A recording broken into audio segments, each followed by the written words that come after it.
Kultūros naujienos. Sveiki gyvi Tauragės radijo klausytojai. Šiandieną Tauragės radijoje išskirtinis svečias. Noriu pristatyti žurnalistą, filosofą, publicistą, politikos apžvalgininką, pedagogą ir istoriką Kęstutį Girnių. Labadiena, Kęstuti. Labadiena. Sakykit, į Tauragę atvažiuojate antrą kartą klubo Civitas kvietimu. Argi jūs nesate toks užimtas žmogus, kad dar galėtumėt važinėti po Lietuvą ir šviesti mūsų publiką? Tiesiog papasakokite, kodėl įsijungėte į Civitas klubų veiklą? Įsijungiau labai paprastai. Tuo metu tuometinis Civitas direktorius buvo Darius Kuolys. Jis buvo mano geras pažįstamas. Aš jį pažinojau nuo pirmųjų apsilankimų Lietuvoje dienų.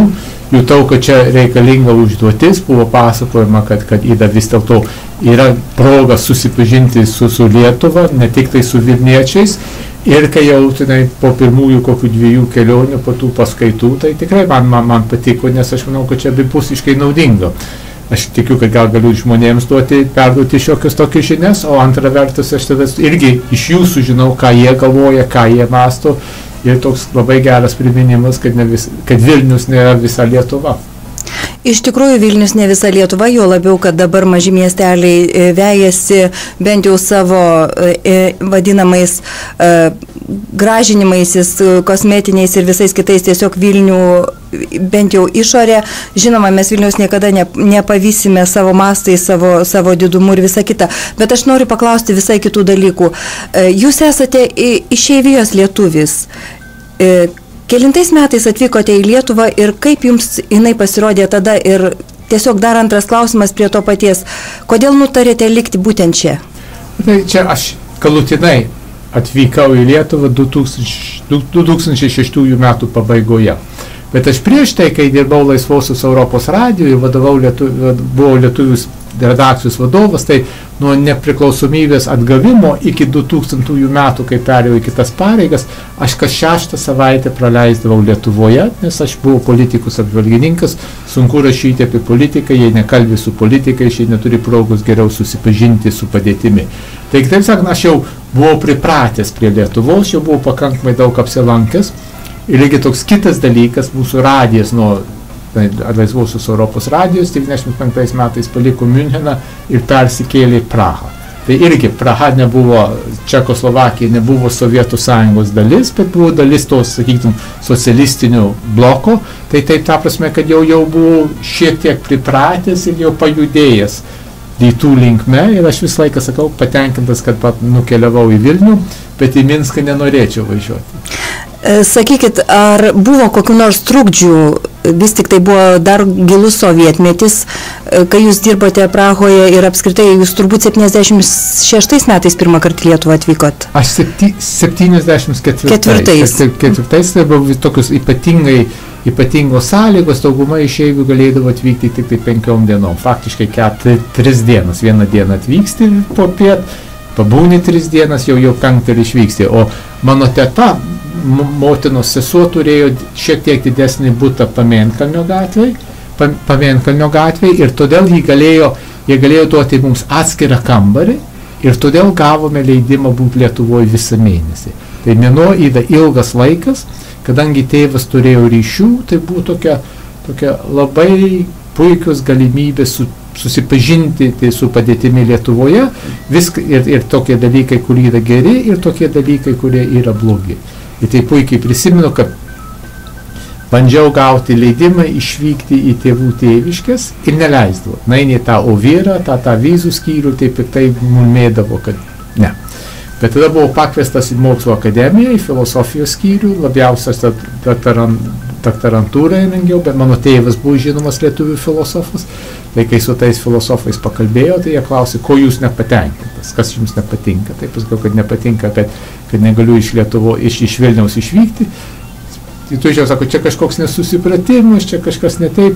Kitą dieną man asmeniškai paskambina tas vyras ir pasako, prašom ateiti, ir jau davė tą vizą, tą leidimą išvykti, bet irgi ne visiškai. Užuot, kad į tėviškį mus nuvežė į Kauną su palydovu, tokiu Jonu Anečiu, kuris tuo metu buvo kietas partijos veikėjas, tai pradėjome tą visą ekskursiją su 9 fortu ir pasakojame, kokie buvo pikti Smetonos tie kalėjimo prižiūrėtojai. Na ir jeigu vis tiek jau turėjote progos pavažinėti po Lietuvą, bendrauti su žmonėmis, skiriasi žmonės dabar savo laisvumu, savo minčių reiškimu nuo tuo metinių, ar jums guosdavosi žmonės, ar kažką drąsiau sakydavo tada, aš jau nekalbu apie dabar, kai visi gali reikšti savo nuomonę drąsiai. Aš nežinau, kad jie guosdavosi, bet buvo tais laikais, kai lankydavosi, buvo pastangos, kad suteikti man informacijos, kur pavyzdžiui,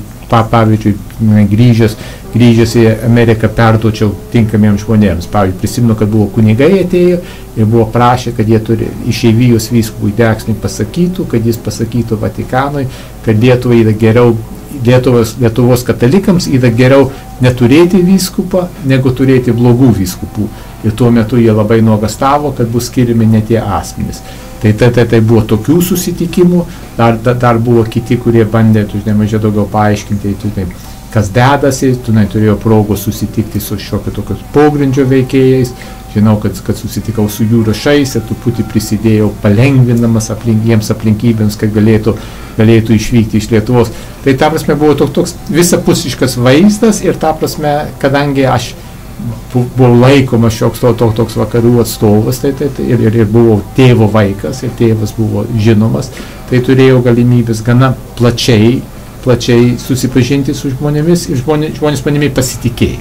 Kitaip sakant, gana atvirai, aš manau, kad gana atvirai kalbėjau ir ta prasme aš sužinojau labai daug ir tada grįžęs į Ameriką, tai tada jau nutariau, kad atnaujinsiu savo patriotizmą. Jūs dažnai minite savo tėvą. Kiek žinau, jis labai daug prisidėjo prie vadinamosios Bostono enciklopedijos leidimo. Taip, jis buvo faktiškai 3 pagrindiniai redaktoriai, tėvas buvo vienas iš jų ir jis taip pat buvo ir filosofas, jis buvo parašęs ganėtinai įtakingas knygas, Tauta ir tautinė ištikimybė, Žmogus be Dievo, ir aš žinau, kad jį labai džiugino, nes Lietuvoje jis buvo padauginamas ir dalyjamas kaip vadinamasis samizdatas. Aš galiu tik tai pasidžiaugti, kad mūsų bibliotekoje yra tikrai Bostono enciklopedijos visi tomai ir aš prisimenu tuos 90 berods, tokius 5, gal 6 metus, kai dar internetas buvo galbūt tik tai pati pradžia ir kai Bostono enciklopedija buvo perrašinėjama, nurašinėjami faktai, įvairiausi skaičiai, nes geresnį informacinio šaltinio tuo metu tikrai Lietuvoje nebuvo, o mes turėjome netgi 2 egzempliorius. Tai tikrai ir mes džiaugiamės, kad išeivijos lietuviai, tauragiškiai mum tokią didelę dovaną padovanojo. Bet kalbėkime toliau. Jūs dar ir dėstote Tarptautinių santykių ir politikos mokslų institute. Jauni žmonės, ar jie domisi politika? Čia visi tie, aš noriu, 2 skirtingi dalykai.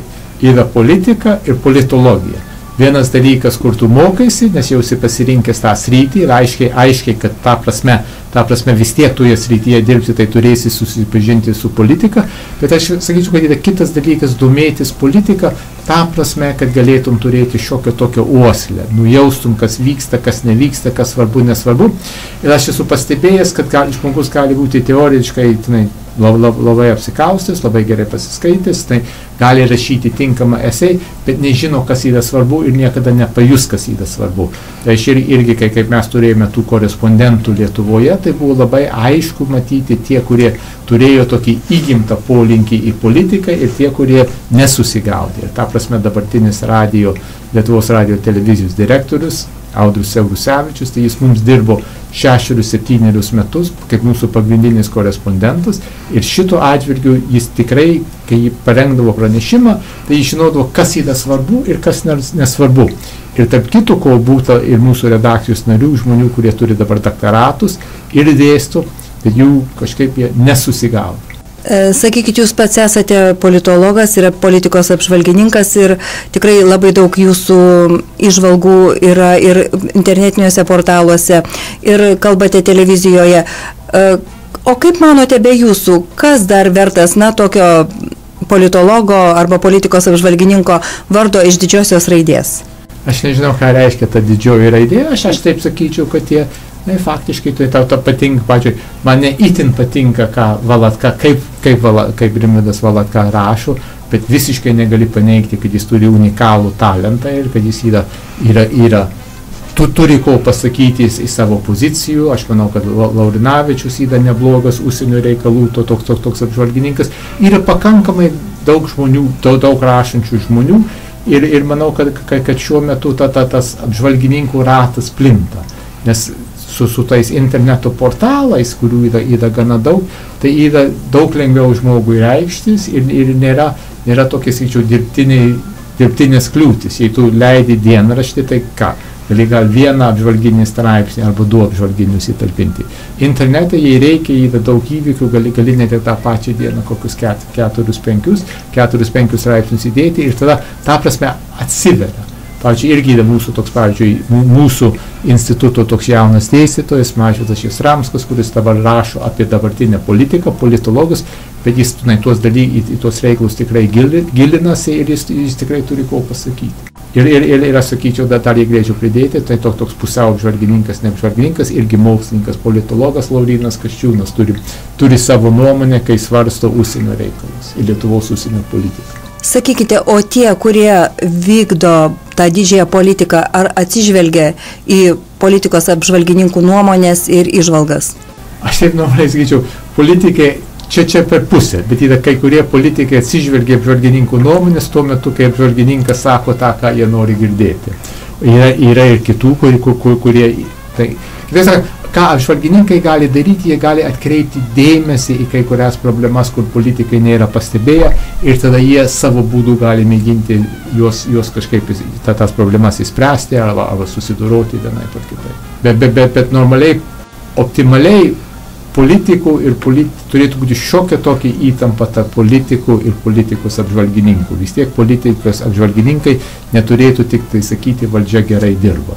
Ir ta prasme, kad jie yra kokie nors apžvalgininkai, kurie itin glaudžiai bendradarbiauja arba su Seimo arba su prezidente, tai yra pagrindu juos truputį skeptiškai žiūrėti, kad jie faktiškai kartoja, tarkime, partijos liniją, vyriausybės liniją, tai yra šioks toks rūporas. Kaip Jūs manote, dabartinė, šiandienos Lietuvos užsienio politika, jinai eina tinkama linkme, nes dabar vis tik tai tokie niuansai ir baimės iš Rusijos pusės.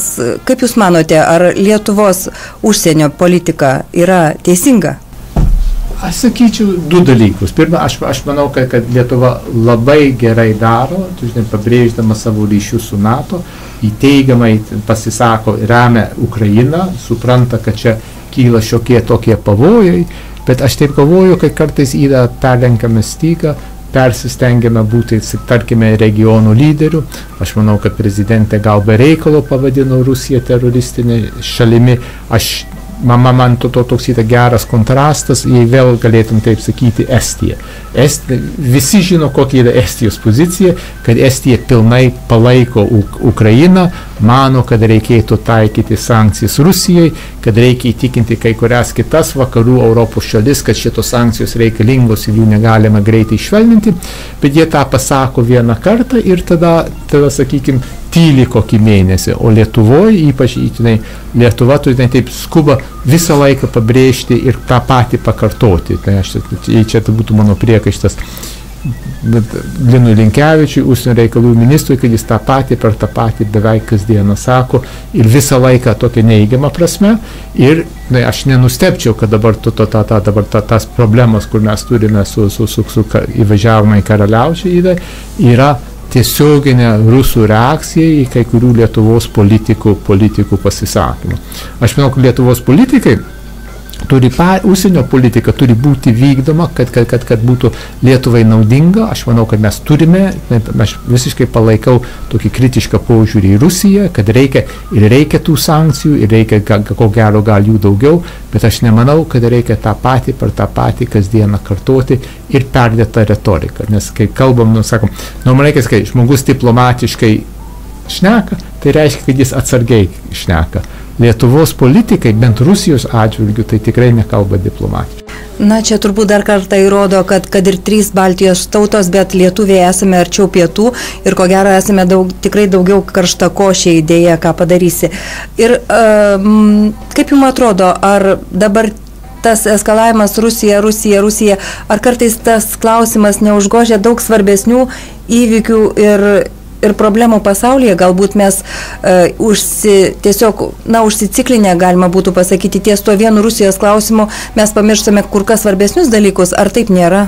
Ne, kad mes esam užsiciklinę yra visiškai aišku. Aš prisimenu, kad pernai buvo pakviestas į NATO, į Europos Sąjungos kažkokiu nors net ir kariuomenės vadų susirinkimą, kuris vyko Vilniui ryšium su Lietuvos pirmininkavimu. Ir turėjau duoti pranešimą, daviau pranešimą, kaip padėtis atrodo iš Lietuvos pusės žiūrint į Rusiją. Ir aš tai prisimenu, kad Italijos atstovas pasakė, kad kas vyksta rytuose mums netaip svarbu. Mums svarbu, kas vyksta pietuose. Ir paminėjau, tai čia dar buvo prieš Krymo įvykius, tai viskas pačius vis dėlto gana ramu, o mes turėjom karą Libijoje, turėjom karą Bosnijoje, yra neramumai Sirijoje, yra neramumai Egipte, yra masinė migracija per Viduržemio jūrą. Kitaip sakant, supraskite, kad mes net ir Europos Sąjungos ir NATO nariai skirtingai žiūrime į tą pasaulį. Ir ta prasme aš manyčiau, kad irgi buvo toks, jei galėtum sakyti, toks ryškus momentas, kai prezidentas Obama buvo atvykęs į Estiją, kai buvo pradėta kalbėti truputį apie Krymą, bet jis ir Amerikos spauda, kur jį palydėjo, daug daugiau dėmesio kreipė į įvykius Sirijoje ir Irake ir Islamo valstybės sustiprėjimą. Tai ta prasme aš manau, kad tikrai mes, kadangi arti gyvename ir gal tai taip nesame, tai trūksta tokio platesnio žvilgsnio, aš tikrai dėl to nebejoju. Na, žinot, galbūt savas baubas iš tikrųjų yra baisesnis, teko šią vasarą irgi būti Vokietijoje ir pastebėjau žiūrint žinias, kad tiesiog Ukrainos įvykiai ten tikrai ne pirmojose pozicijose ir tik tai laikas nuo laiko paminima, kad ten kažkokie vyksta neramumai, o būtent Vokietijos kanalai rodė konfliktą Sirijoje. Būtent Sirijoje ir žinoma Izraelis ir Palestina.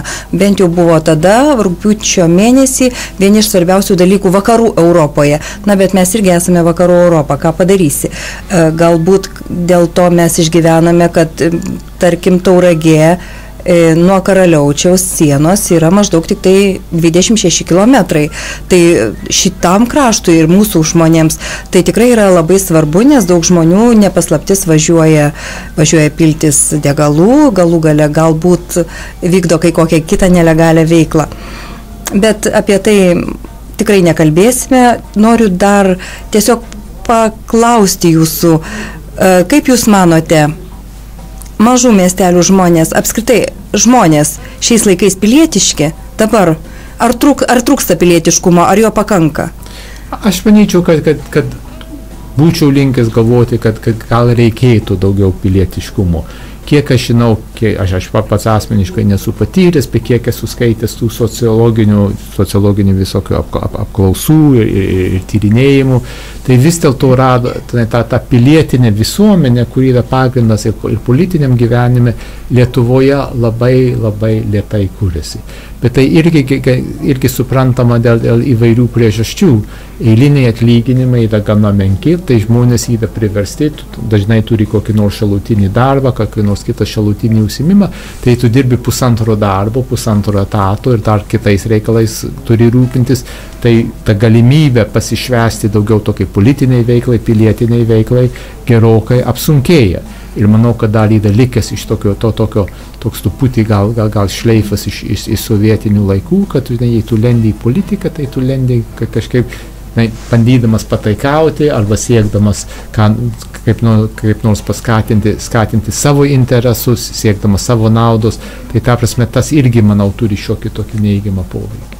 Aš manau, kad iš tikrųjų nuo to sovietmečio velkasi tas toks šleifas, kad politika yra dalykas negeras ir eini tik tai dėl to, kad reikia daryti karjerą. Ir turbūt retas, kuris galvoja, kad jisai nori padaryti gerą ne savo, o valstybei žmonėms. Ko palinkėtumėte tauragiškiams? Artėja Kalėdos, jau eglutė puošiasi. Vilnius, mačiau irgi interneto portaluose, jau irgi žypsi praktiškai naujametinėmis kalėdinėmis girliandomis. Tiesiog ko palinkėtumėte Tauragės žmonėms? Kuo daugiau džiaugsmo ir prisiminti, kad Kalėdos nėra vien dovanų šventė. Ačiū už pokalbį. Kultūros naujienos.